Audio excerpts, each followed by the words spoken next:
Well, good morning, St. Matthew, and all of our Facebook and Instagram and YouTube friends. Red Letter Challenge this week is about serving, a week of serving. And serving is one of those things that flows from our being. It's one of those things we get better at as we spend time with Jesus. In one of our readings this week, Jesus talked about giving a banquet. And he says, when you give a banquet, don't just invite your friends, invite anyone you could find. Invite the poor, the crippled, the lame, the ones who can't pay you back. And it's real similar to the gospel reading we had last Sunday where the king wants to give a wedding feast for his son. And when the original people who had been invited didn't come, he sent his servants out saying, go out the street, invite anyone you could find. And this time the feast was filled. And that sounds like a strange idea. Just go and invite a whole bunch of strangers to a banquet. But that's exactly what God is doing and has done for us. We read about it in our Old Testament lesson this Sunday from Isaiah 25, where God says there's this feast in heaven, and it's a feast of the very best meats and the finest wines. And the reason for the feast is that God has swallowed up death forever. And at the feast, God wipes away every tear from his eyes. In our hymnal, we have a hymn about the feast. It's called O Kingly Love That Faithfully, and it was written by a Lutheran pastor named Martin Franzmann, and it's just jam-packed with good theology, but the way it's written is just so hard to sing that we hardly ever sing it in church. Well, Brenda and Carol have been working on it, and they're going to sing a couple of verses of it for you today.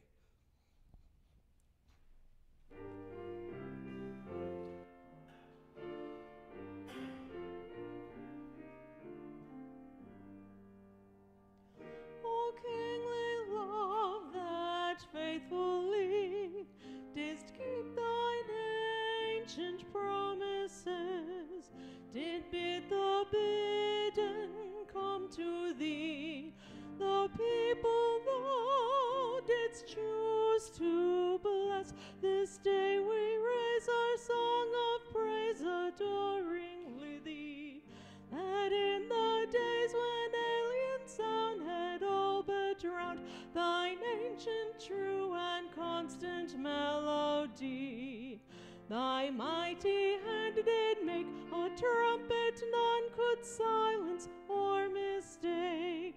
Thy living breath did blow for all the world to hear, living and clear.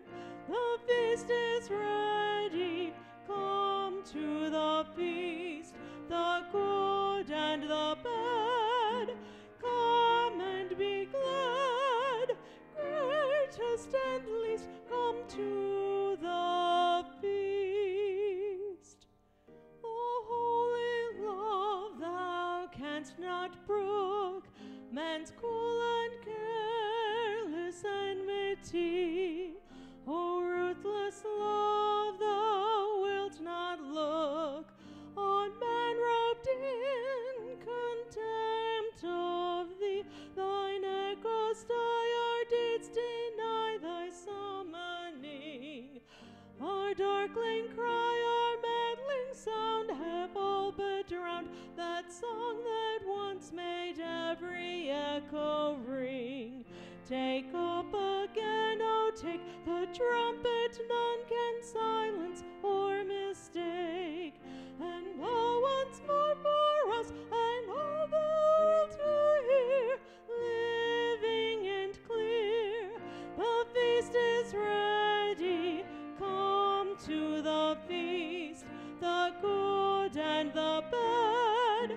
Come and be glad, greatest and least, come to the feast. Thank you, Brenda and Carol. Well done. Do you need oxygen? You okay? All right. Did you catch those words? Thy mighty hand did make a trumpet none could silence or mistake. Thy living breath did blow for all the world to hear, living and clear. The feast is ready. Come to the feast, the good and the bad. Come and be glad.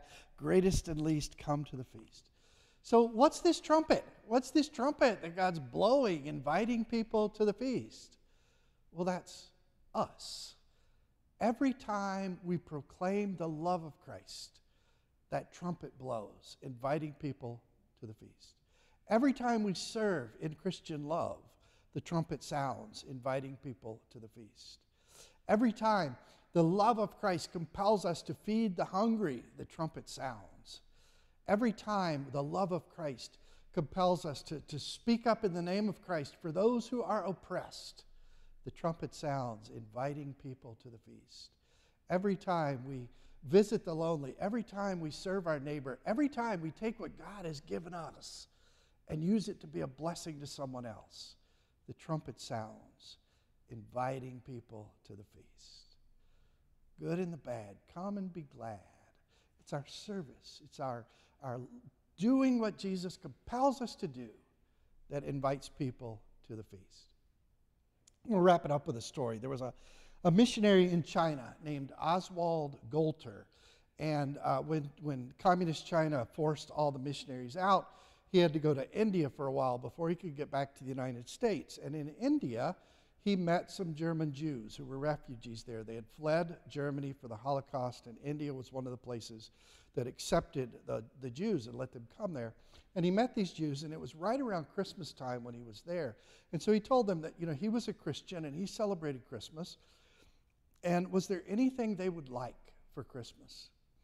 And after, talking and kind of pulling it out of them, they finally told him that when they were in Germany, there were these wonderful German pastries they could have, and they haven't been able to find them in India, and they would really love some of those German pastries. So he searched all over, and he found some, but he wound up having to cash in his ticket home in order to get these German pastries.